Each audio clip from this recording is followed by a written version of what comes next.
শিখনের তত্ত্বাবলী সেগুলো আমি আজকে যদি বলো একবারে আজকে একটা তত্ত্ব বলবো, সেই তত্ত্ব অনুযায়ী আমি আলোচনা করব।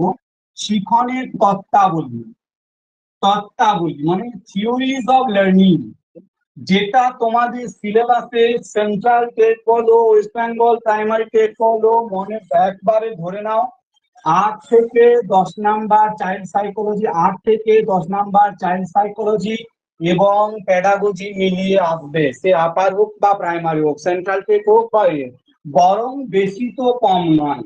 কারণ তোমরা ভালো করে জানো পিয়াজের থিওরি থেকে এমন কোনো বছর নেই 2-3 খানা কোশ্চেন হয়নি। তার সাথে Vygotsky, Kohlberg, Skinner, Thorndike, Pavlov, Bandura, Erikson, তারপর তোমার ফ্রয়েড, এরা তো রয়েছে। তাহলে এদেরকে নিয়ে 8 থেকে 10টা কোশ্চেন আসবে প্যাডাগজি এবং মিলিয়ে। শিখনের তত্ত্বাবলী, এখন এই যে শিখনের তত্ত্বাবলীর কথা বলা 8 থেকে 10 নাম্বার কিন্তু আসে, 8 থেকে 10 নাম্বার আসে। এখন এই যে শিখনের তত্ত্বাবলী কথা আমি বলছি, এই শিখনের তত্ত্বাবলী কি, শিখনের তত্ত্ব কি, তাহলে তার আগে আমাকে শিখন জানতে হবে। অর্থাৎ শিখন নিয়ে একটা বড় চ্যাপ্টার রয়েছে, ঠিক আছে, শিখন নিয়ে একটা বড় চ্যাপ্টার রয়েছে যে শেখা। আমি একটা সহজ করে একটু বলি, তারপর শিখনের বৈশিষ্ট্য এগুলো আমি আলোচনা করব ধীরে ধীরে, তারপর তত্ত্বগুলোতে যাব, দেখা যাক কতটুকু কি হয়। আমরা একটা লং ক্লাসই নেব আজকে, ম্যাথ প্যাডাগজি, তাতে যদি না হয় পরে আবার হবে। তো যাই হোক, যেটা হচ্ছে শিখন কি না, একেবারে যদি কথায় বলো শিখনের একটা সংজ্ঞাতে বলা যাবে না, অনেক তত্ত্ব রয়েছে, অনেকগুলো তত্ত্ব রয়েছে শিখনের। যেমন আমাদের যে বিহেভিয়ারিস্টিক থিওরি বা যে আচরণবাদ, তার মতেই আমি বলি শিখনটা কি না, শিখন আর কিছুই নয়, আচরণের পরিবর্তন, অর্থাৎ চেঞ্জ অফ বিহেভিয়ার। এখন আচরণের পরিবর্তন জিনিসটা কি, আচরণের পরিবর্তন, একটি শিশু, ধরে নাও একটি শিশু জানে না সে একটা পোকা বা একটা কোনো কিছু রয়েছে যেটা বিষাক্ত, তার পক্ষে ক্ষতিকারক, সেটাকে সে ধরতে যাচ্ছে, সে জানে না। এখন আমি বললাম যে এটা তোমার ধরতে যাওয়াটা উচিত নয়, আমি তাকে বোঝালাম যে এটা ক্ষতি করতে পারে, বা এমন হতে পারে সে ধরে ফেলেছে, সেটা কামড়ে দিল বা কিছুটা হলো, তার ক্ষতিটা হলো, জিনিসটা বোঝো, তার ক্ষতিটা হলো। তাহলে কি এরপর থেকে কি হবে, সে কিন্তু ওই পোকাটা বা ওই বিষাক্ত হার্মফুল যে জিনিসটা রয়েছে আর ধরতে যাবে না। অর্থাৎ কোথাও না কোথাও হলোটা কি, অর্থাৎ সে যে ধরতে যাচ্ছিল, সেই ধরতে যাওয়াটা তার পরিবর্তন হলো, সেই জিনিসটার প্রতি বা সেই বস্তুটার প্রতি তার যে আচরণ, তার যে মানসিকতা, সেটার পরিবর্তন হলো। এবং আমরা কি বলছি, সে শিখলো, সে শিখেছে। এখন স্বাভাবিকভাবে ভাবো, এটা একটা মার্কার, আমি অনেকবার বলেছি জিনিসটা, এটা একটা মার্কার। একটা 3 বছর বা 4 বছরের বাচ্চা রয়েছে, এটা একটা বোর্ড মার্কার, ধরো না এটা একটা বোর্ড মার্কার। আর 3 বছর বা 4 বছরের একটা বাচ্চা রয়েছে, সে জানে না এটা দিয়ে কি করতে হয়, সে এটা দিয়ে কি করে, সে মুখে নেয়, সে হয়তো হাত দিয়ে নাড়াচাড়া করে, সে জানে না। হঠাৎ করে সে একদিন দেখলো যে এটাতে লেখা হচ্ছে, যে এটাতে কিছু একটা লেখা হচ্ছে, সে কি বুঝলো যে এটাতে লেখা হয়, দ্যাট মিনস এটা কি না, এটা আমার এই কাজটাতে লাগে। তার মানে সে কি বুঝলো যে এটার প্রতি তার আচরণ, সে যে মুখে দিচ্ছিল বা সে সেটা নিয়ে খেলছিল, ঘুরছিল মাটিতে ধরো বা কোথাও দেওয়াল, সেটার প্রতি পরিবর্তন হলো। সে এটার প্রতি তার যে আচরণ, তার যে মানসিকতা পরিবর্তন হলো, সেও কি করবে, সে লিখবে।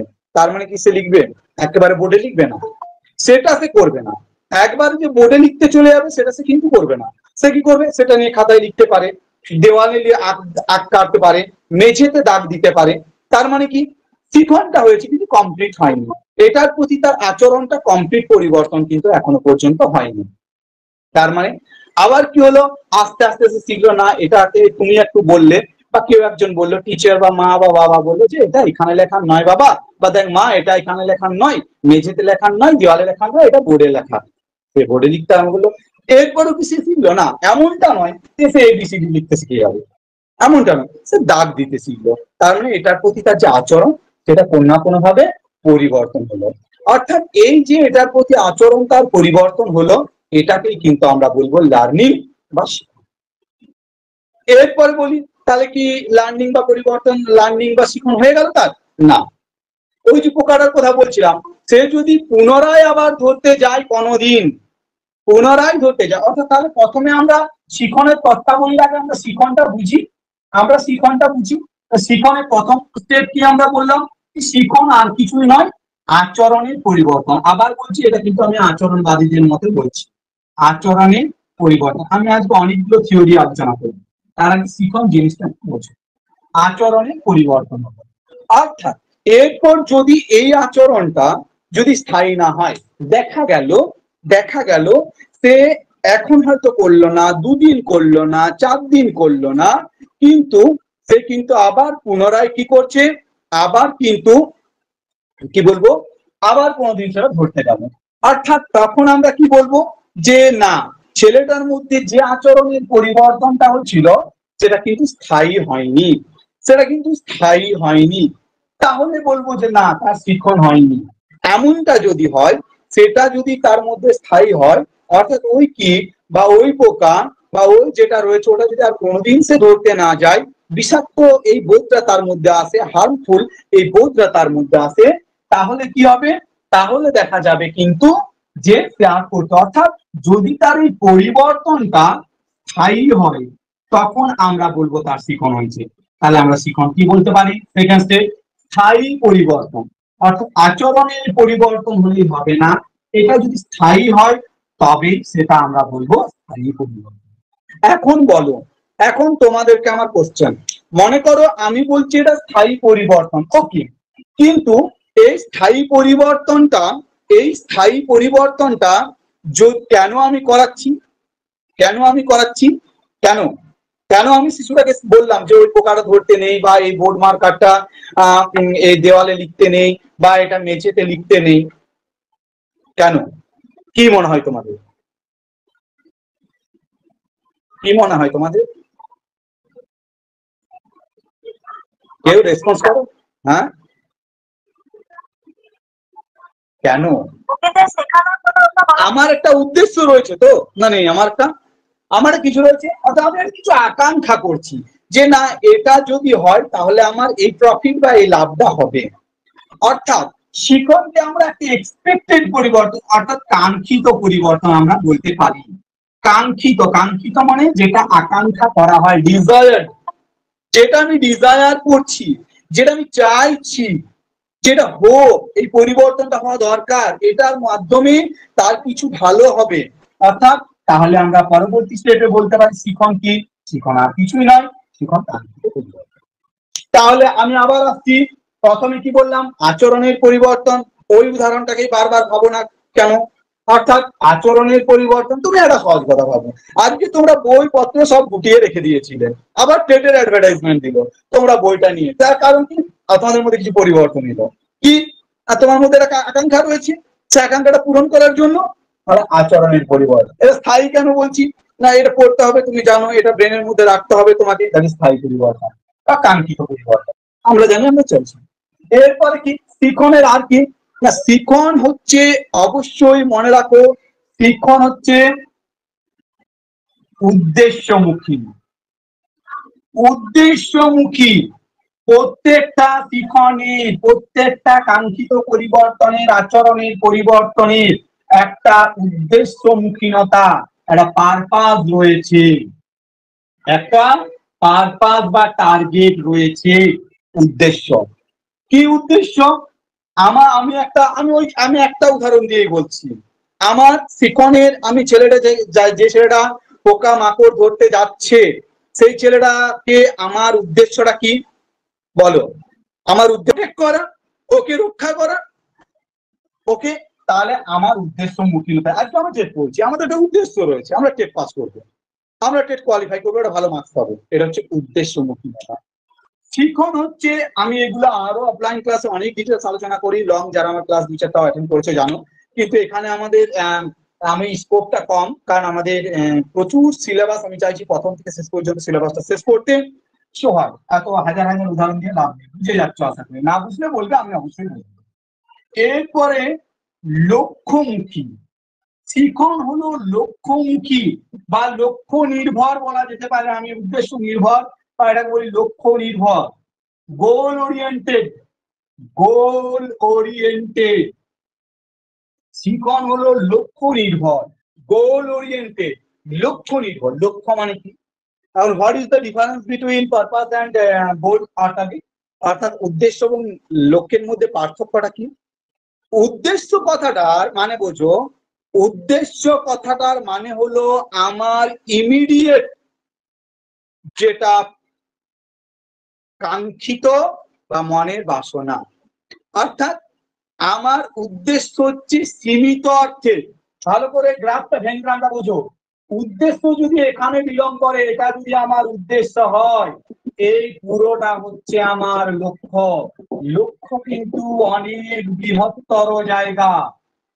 কি তুমি বলো, তোমাকেই আমি প্রশ্ন করছি বা তোমাদের আমি প্রশ্ন করছি, আমাদের এই যে 10ই ডিসেম্বর পরীক্ষা দিয়েছে, এই মুহূর্তে আমাদের উদ্দেশ্য কোনটা, লক্ষ্য কোনটা বলো? উদ্দেশ্য কোনটা? উদ্দেশ্য হচ্ছে আমার এই মুহূর্তে আমি স্যারের কাছে পড়ছি। হ্যাঁ, না, ভুল বলছো। উদ্দেশ্য হচ্ছে আমার আপাতত টেট পরীক্ষায় পাস করা, এটা আমার উদ্দেশ্য। লক্ষ্য শুধু চাকরি পাও নয়, লক্ষ্য উদ্দেশ্যটা লক্ষ্যের মধ্যে ঢুকে আছে। লক্ষ্য হচ্ছে টেট পাস করে সেকেন্ড উদ্দেশ্য চাকরি পাওয়া হতে পারে, কিন্তু শুধু তাই নয়, লক্ষ্য হচ্ছে অনেক বৃহত্তর চিন্তা ভাবনা, অনেক ব্রড, অনেক বিস্তার। এর কি না, আমার একটা ভালো চাকরি পাওয়া, আমার জীবনে সুপ্রতিষ্ঠা পাওয়া, আমার একটা নিজস্ব আইডেন্টিটি তৈরি করা, আমার একটা পরিচিতি তৈরি করা ছাত্রছাত্রীদের কাছে, আমার একটা সাংসারিক জীবন হওয়া, আমার বাবা মাকে সাহায্য করতে পারা, আমার সংসারের সমস্যাগুলোকে কিছুটা কি করবো সহজ বা শিথিল করা, আমার জীবনে যে সমস্ত ইচ্ছাগুলো আছে, ব্যক্তিগত ইচ্ছা আছে বা আমার পরিবারগত ইচ্ছা রয়েছে, সেগুলোকে ফুলফিল করা, এইগুলো হচ্ছে কিন্তু লক্ষ্য। তার মানে কি, লক্ষ্যর মধ্যে ঢুকে আছে ছোট ছোট অনেক উদ্দেশ্য। Am I right? Is not it? চাকরি পেয়ে গেলে বা টেট পাস করলে কি সবকিছু হয়ে যায়? হ্যাঁ, ইয়েস, ছোট ছোট অনেকগুলো উদ্দেশ্য নিয়ে হচ্ছে লক্ষ্য। লক্ষ্যের ব্যাপ্তিটা অনেক বেশি, শিখন কিন্তু লক্ষ্য নেই। দ্যাট মিনস, আবার একটা অন্যভাবে বলি, তুমি যদি আজকে, আমি যেমন ব্যক্তিগতভাবে আমি দেখেছি তোমাদের মধ্যে অনেক স্টুডেন্ট, আমার পুরনো স্টুডেন্ট আছে, তাদের ফেসবুক বা ইয়েতে দেখি যে এরকম অনেক সময় দেয় যে তুমি যদি আবার কোনো সাবজেক্ট পড়ার সুযোগ পাও তো কি পড়বে। তো আমি দেখেছি আমার স্টুডেন্টরা কমেন্ট করেছে, অনেকে, আমার নাম মনে পড়ছে না, তার মধ্যে মোস্ট প্রবাবলি অনিন্দ টনিন্দ হয়তো ছিল পুরানো স্টুডেন্ট, যে আমার সাইকোলজি পড়া, বিজ্ঞান, মনোবিজ্ঞান পড়বে। বলছে স্যার, আমাকে বলেছে অনেকে বলেছে স্যার, মনোবিজ্ঞানটাকে আমরা ভাবতাম সাইকোলজি খুব জটিল সাবজেক্ট, এখন স্যার এত ইন্টারেস্ট লেগে গেছে পড়ার পর, মনে হয় সাইকোলজিটা সুযোগ পেলেই পড়বে। তো এটা হচ্ছে ভালোবাসা থেকে আসছে। অর্থাৎ আমার একটা সাইকোলজি নলেজ নেওয়া, ফার্স্ট নলেজ নেওয়া, এটা হচ্ছে আমাদের লক্ষ্য। আর আপাতত টেট পাস করা আমাদের উদ্দেশ্য, আমার জীবনে প্রতিষ্ঠা করা এটা লক্ষ্য। তাহলে শিক্ষা কিন্তু অবশ্যই লক্ষ্য এই শিখন কিন্তু লক্ষ্য নির্ভর, উদ্দেশ্যমূলকতা, কাঙ্ক্ষিত পরিবর্তন, স্থায়ী পরিবর্তন, আচরণের পরিবর্তন। নেক্সট, আমি কিন্তু উদাহরণ দিয়ে দিয়ে যাচ্ছি। ব্যক্তিগত সাইকোলজি এমন একটা সাবজেক্ট, যদি ভালো জীবন্ত ভাবে তুমি উদাহরণ দিয়ে বোঝো, দেখবে কোশ্চেন গুলো অটোমেটিক তোমার যাবেই না, একবার সঠিক উত্তরটাতে পড়বে। এরপর হচ্ছে শিখন। নেক্সট উদ্দেশ্য আমরা বলি, অনেক রয়েছে, আমি একটু সঠিক বলবো আজকে, এত ডিটেলস করবো না। নেক্সট হচ্ছে শিখনের মধ্যে আমার যে আর একটা জিনিস রয়েছে, মনে করো আমি বললাম, এই যে আমি পোকামাকড় ধরার কথাটা বলছিলাম, অর্থাৎ জিনিসটা বোঝো, আমি বললাম ছেলেটাকে যে পোকামাকড় ধরতে গেল না, একবারে একটি পোকা আসছে বা একটি পোকা আসছে, ওটিকে ধরতে যাস না। 5 বছর পর, 7 বছর পর, মনে করো আরো একটি ছোট বাচ্চা রয়েছে বাড়িতে, ঠিক আছে, আমি বলেছি ওটা থেকে দূরে চলে যাবি। সেই ছেলেটা বড় হয়েছে, ধরো সেই তুমি 4 বছর বয়সে শিখিয়েছিলে, তার বয়স এখন 14 বছর, 12 বছর, 10 বছর, মানে দ্যাট মিনস আমি বলতে চাইছি তো বড়। সেই ছেলেটা আর একটা বাচ্চাকে দেখছে, তখন সেই পোকাটা সেই বাচ্চাটার দিকে আসছে, বুঝছে? আমি বলেছিলাম, আমি শিখিয়েছিলাম কাঙ্ক্ষিত পরিবর্তন, স্থায়ী পরিবর্তন বা আচরণের পরিবর্তন বা উদ্দেশ্য তাকে রক্ষা করা। তো সে যে তাকে বলেছিলাম দূরে চলে যাবে, তো সেই বাচ্চাটার দিকে যখন পোকাটা আসছে, এই বড় ছেলেটা যে বড় হয়েছে সেও যদি দূরে চলে যায়, তাহলে কি এটা আমার ঠিক সেই মুহূর্তের কাঙ্ক্ষিত পরিবর্তন হলো? তোমরা বলো, হলো? কি মনে হয়, হবে? সেই মুহূর্তের আকাঙ্ক্ষাটা কি? সেই মুহূর্তের আকাঙ্ক্ষাটা রক্ষা করা, কোন উপায় বা কাউকে ডেকে নিয়ে আসা, দূরে চলে যাওয়া নয়। অর্থাৎ শিখন সবসময়, তার মানে সেই পরিস্থিতি সাপেক্ষে তাকে আবার কিন্তু ডিসিশন নিতে হচ্ছে, অভিযোজিত হতে হচ্ছে। অর্থাৎ শিখন কি করে, আমাকে অভিযোজনী সহায়ক। অর্থাৎ যদি আমি বলেছি সাপ দেখলে দূরে চলে যাবি, সাপটা ঘরের দিকে ঢুকছে, চলো দূরে চলে যায়,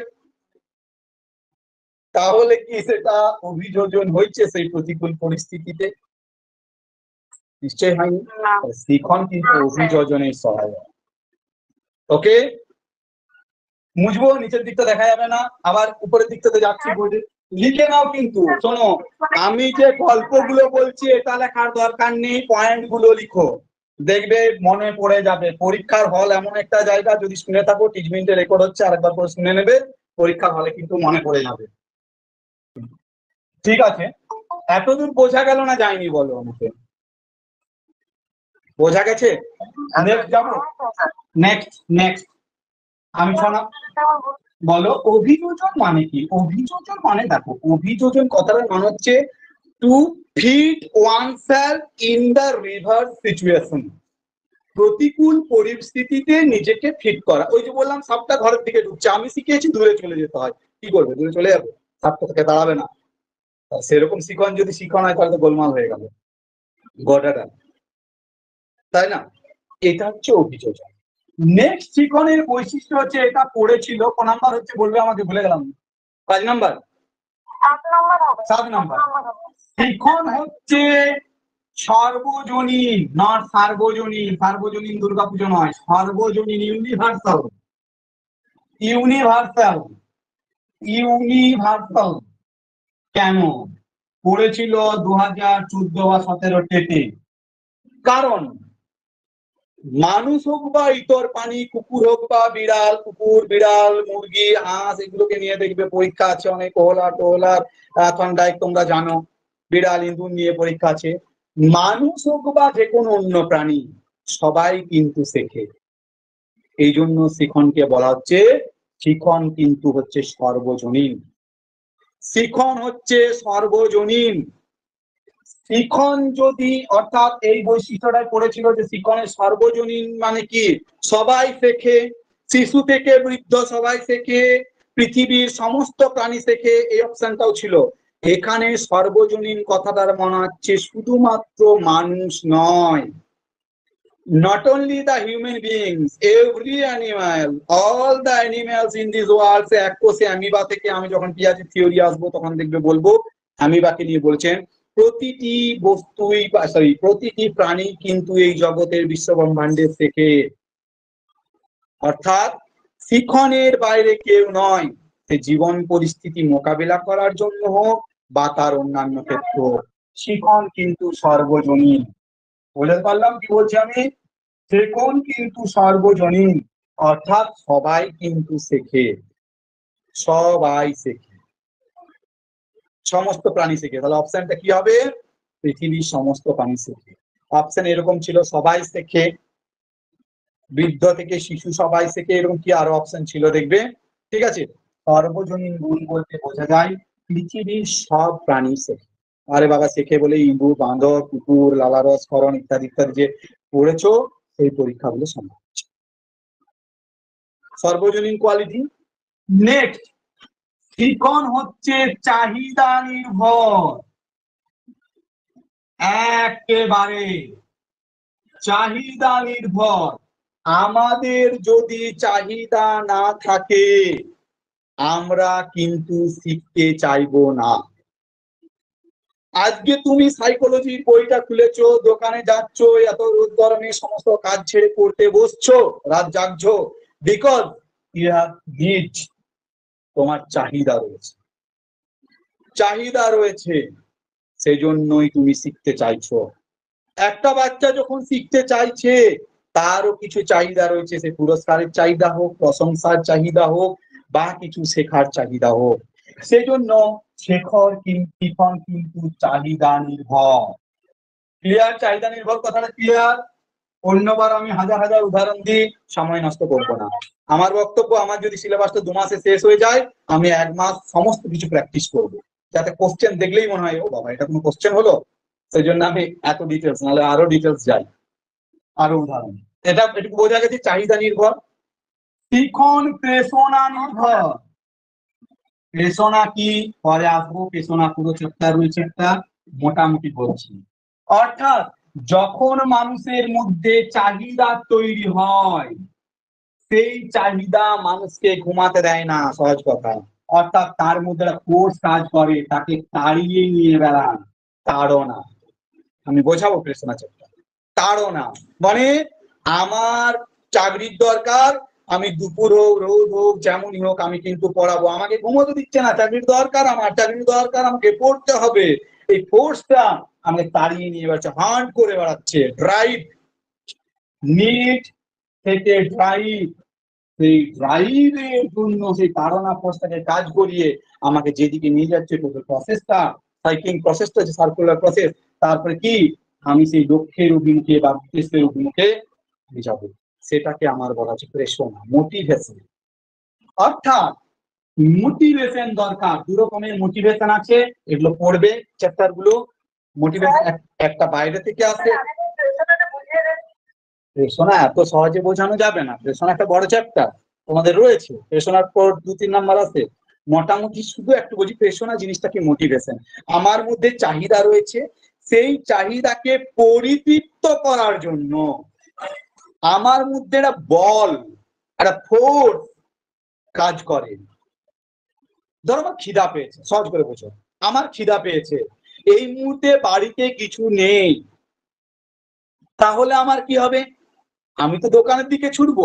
তাহলে কোথাও না কোথাও সেই যে নিডটা, আমার খিদার নিডটা, আমার যে খিদার নিডটা, সেই খিদার নিডটা আমাকে কোন দিকে তাড়িয়ে নিয়ে গেল, কোন দিকে এনফোর্স করলো, কোন দিকে? দোকান যেতে হবে, দোকান যেতে হবে। এরপর তুমি হাফ কিলোমিটার হাঁটার পর দোকান পেলে না, আরো হাফ কিলোমিটার, কেউ বললো আর একটু দূরে আছে, কিন্তু তোমার নিড রয়েছে, খেতেই হবে। তুমি কি করবে? বাড়ি চলে আসবে, দোকান পাইনি, চলো না খেয়ে ঘুমিয়ে দিই, জল খেয়ে। নিশ্চয়ই করবে না, আরো সেটাকে তাড়িয়ে নিয়ে যাবে, আরো হাফ কিলোমিটার নিয়ে গেল, তারপর 1 কিলোমিটার নিয়ে গেল। দোকান পেলে তোমার পরিতৃপ্তি হলো। সেই পরিতৃপ্তি হওয়ার আগে পর্যন্ত এই যে ফোর্সটা, কিছু একটা করতে হবে টু সলভ মাই প্রবলেম, কিছু একটা করতে হবে to satisfy my need. I have to do something to satisfy my need. That force that enforced you, that compel you to go to the destination where you can achieve your satisfaction.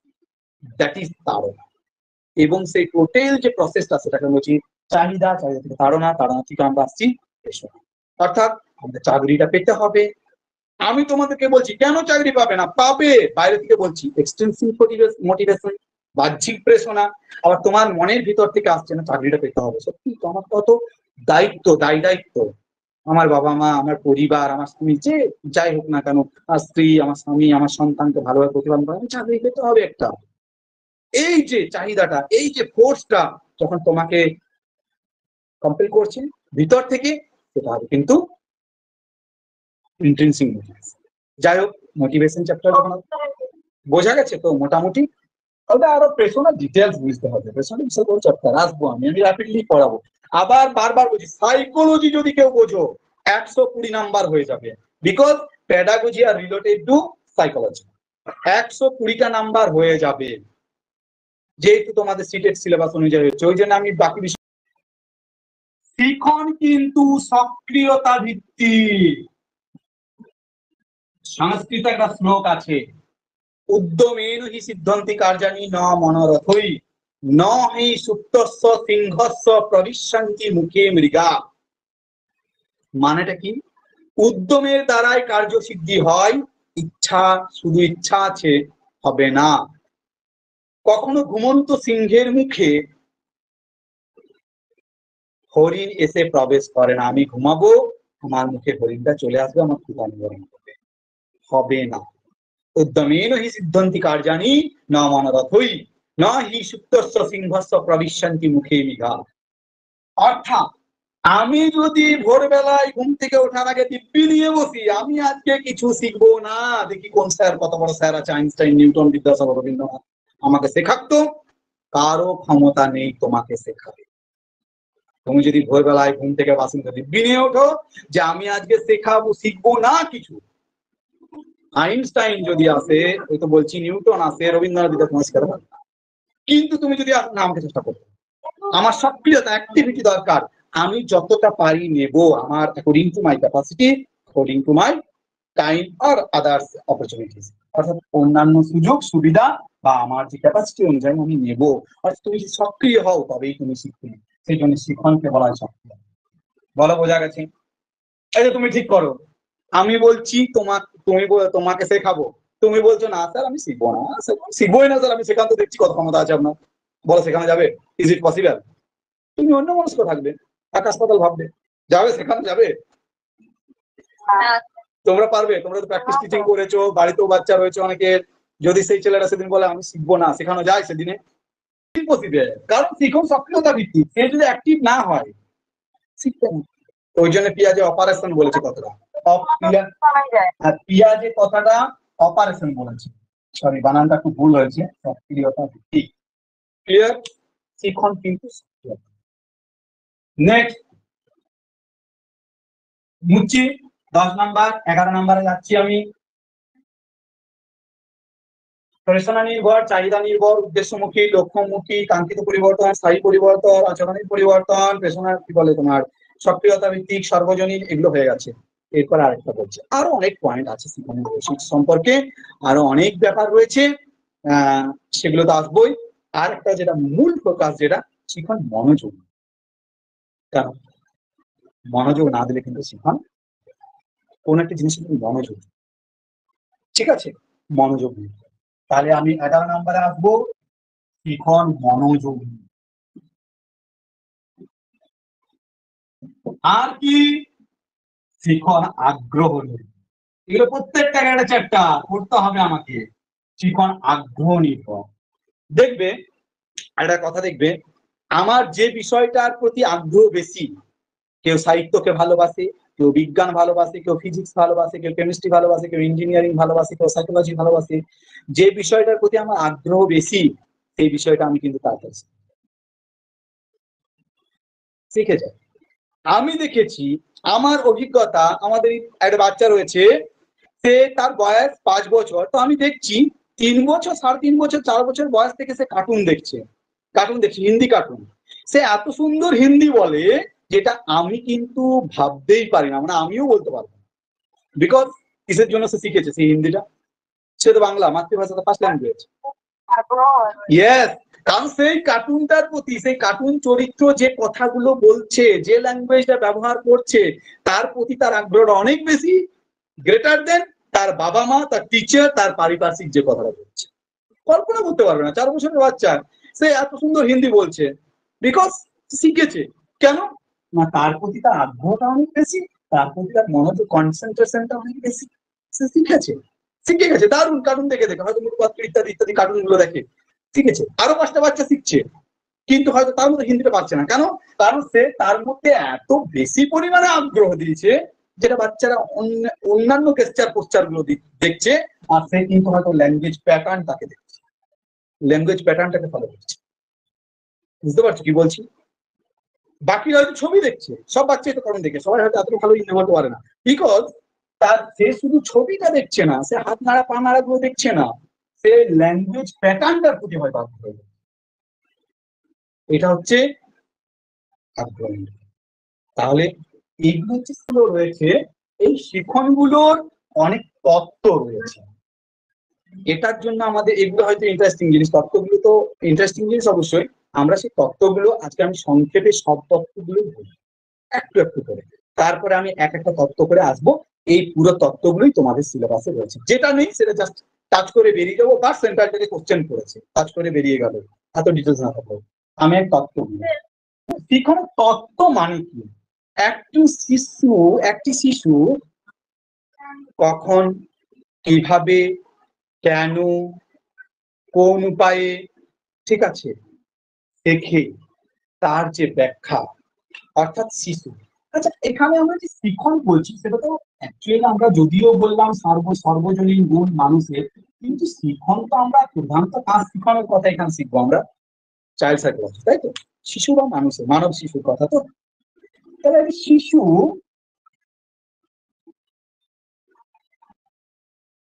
কখন,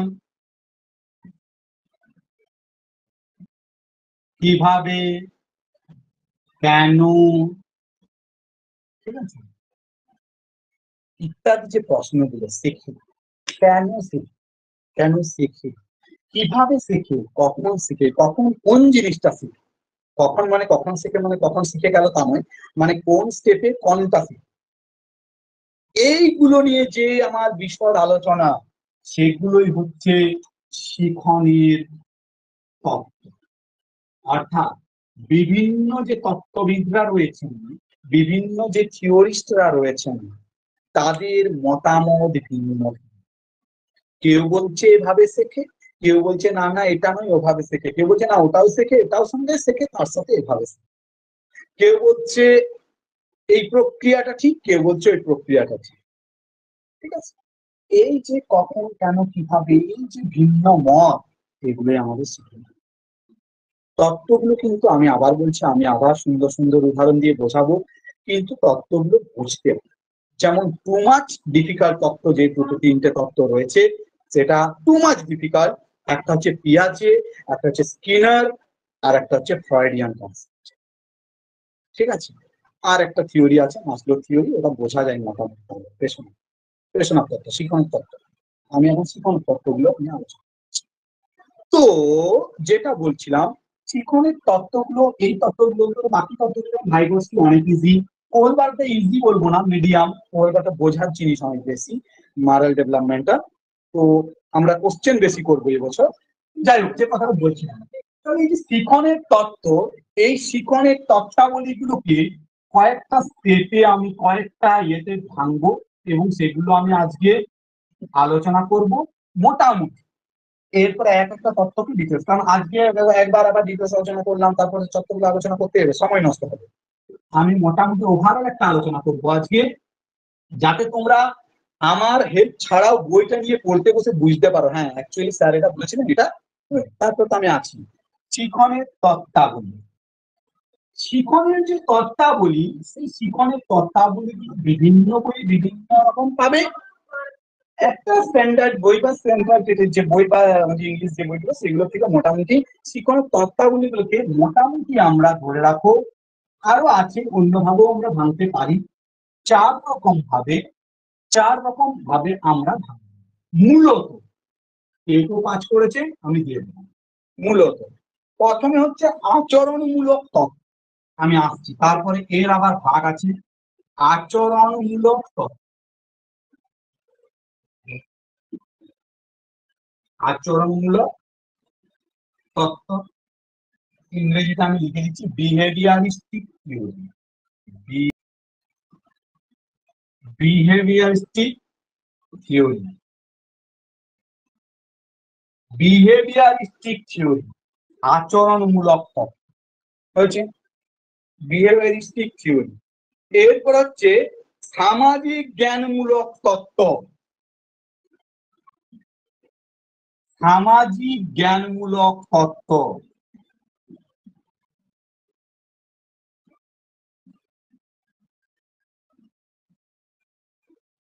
social cognitive theory,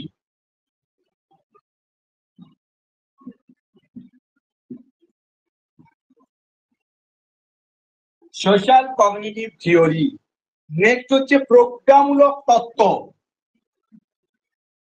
সামাজিক প্রজ্ঞামূলক আর প্রজ্ঞামূলকের মধ্যে একটা পার্থক্য আছে।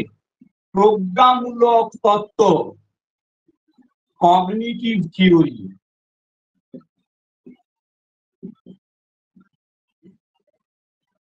Cognitive theory, last হচ্ছে সামাজিক নির্মিতিবাদ তত্ত্ব। এটাকেও আবার অনেক রকম ভাবে দিয়েছে, সামাজিক নির্মিতিবাদ তত্ত্ব, সোশ্যাল কনস্ট্রাকটিভ থিওরি।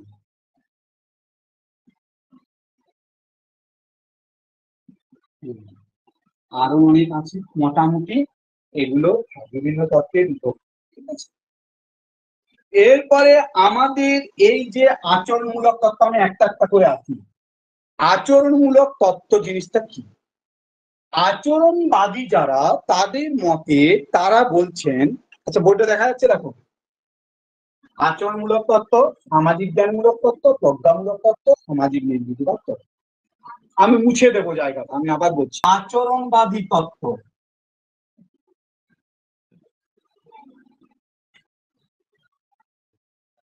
এই যে আচরণবাদী তত্ত্বটা আগে কি বলি? অ্যাকচুয়ালি আচরণবাদীদের মতে শিখন হলো কতকগুলো আচরণের সমাহার, কতকগুলো আচরণের যে পরিবর্তন, সেটাই হলো শিখন। তাদের মতে এটা একটা যান্ত্রিক প্রক্রিয়া, অর্থাৎ পিয়াজে যেমন স্কিমার কথা বলছেন, তারা ওগুলো মানছেন না। তারা বলছেন এগুলো কিছু মেকানিক্যাল প্রক্রিয়া। এখানে তুমি যদি একেবারে বিজ্ঞান খুঁজতে যাও, সেরকমটা হয়তো হবে না, কিছুটা মেকানিক্যাল প্রক্রিয়া। অর্থাৎ আচরণবাদীদের মতে আচরণবাদী তত্ত্বের মূল কথা যেটা, যে শিখন যান্ত্রিক প্রক্রিয়া। শিখন হলো যান্ত্রিক প্রক্রিয়া, কতগুলো টেকনিক, কতগুলো স্ট্র্যাটেজি, কতগুলো যান্ত্রিক অনুষঙ্গ, তার উপর শিখন কিন্তু নির্ভর করে। অর্থাৎ তিনি আগ্রহ, বুদ্ধি, এই যে ব্যাপারগুলো, তারা আগ্রহ, বুদ্ধি, ক্ষমতা, এগুলোর উপর খুব বেশি গুরুত্ব দিচ্ছেন না। অর্থাৎ আচরণ, প্রাণীর আচরণ, এই আচরণটা কি আমরা জানি আচরণবাদীদের মধ্যে, এই যে আচরণটা, এই যে কতগুলো শিক্ষা যান্ত্রিক প্রক্রিয়া, এখানে সোজা কথা যদি বলো, এখানে তোমার বুদ্ধি, জ্ঞান, ঠিক আছে, এগুলোর খুব একটা রোল নেই। তারা বলছেন যেমনই বুদ্ধিমান হোক না কেন, আমাকে যদি দেওয়া যায়, আমি তার কিছু আচরণের পরিবর্তনের মাধ্যমে কাঙ্ক্ষিত মানে পৌঁছে দেব। তারা এগুলো মানতে চাইছেন না, জ্ঞান বিষয়টা তারা মানতে চাইছেন না। বলে জ্ঞান চলে আসবে, আচরণের পরিবর্তন। আচরণটাকে তারা সবচেয়ে বেশি যেটা গুরুত্ব দিচ্ছে, সেটা হচ্ছে আচরণ। জিনিসটা বুঝো, আচরণ, বিহেভিয়ার, এটাকে গুরুত্ব দিচ্ছেন। যদি কারো বিহেভিয়ারের ঠিকঠাক কাঙ্ক্ষিত পরিবর্তন করা যায়, তাহলে সে শিখবে। কতগুলো যান্ত্রিক আচরণ, কতগুলো এরকম করতে হবে, এগুলোর উপর নির্ভর করে আচরণবাদী। এখন এই যে আচরণবাদী তত্ত্বের কথা বলছি, এই আচরণবাদী তত্ত্ব আমি পুরোটাই এগুলো পড়বে তোমরা, আমি আর উপরে লিখছি না। এই আচরণবাদী তত্ত্বকে দুটো ভাগে ভাগা হলো। একটাকে বলা হচ্ছে সংযোজনবাদ, এগুলো আমরা ডিটেলস পড়বো, ঠিক আছে, সংযোজনবাদ। আর একটাকে বলা হচ্ছে অনুবর্তন। অর্থাৎ তারা বলছে সংযোজনবাদ মেকানিক্যাল প্রসেস, অনুবর্তন, এই দুটোর ফলে মানুষ শেখে। এই অনুবর্তন আবার দু রকম, একটা হচ্ছে প্রাচীন, আর একটা হচ্ছে সক্রিয়। ঠিক আছে, কন্ডিশনিং বলা হচ্ছে। একটা কন্ডিশনিং, একটা হচ্ছে ক্লাসিক্যাল কন্ডিশনিং,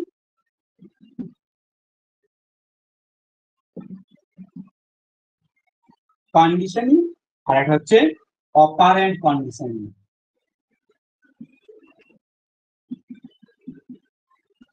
এগুলো আমরা পরে আসবো। আর সংযোজনবাদ, সংযোজনবাদ